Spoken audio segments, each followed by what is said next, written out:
সুপ্রিয় দর্শক, প্রত্যেক বছরের ন্যায় হাসিমপুর মাধ্যমিক বিদ্যালয়ে এবারও আন্তঃশ্রেণী ফুটবল খেলা শুরু হয়ে গেল।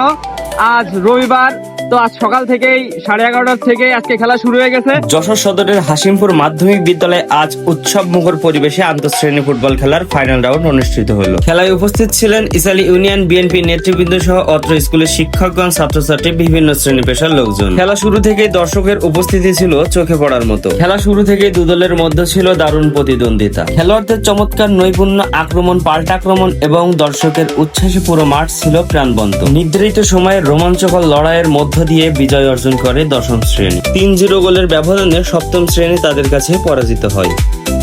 আমাদের মাঠের পরিস্থিতি খারাপ ছিল, তারপরেও তারা অনেক সুন্দরভাবে খেলা করেছে।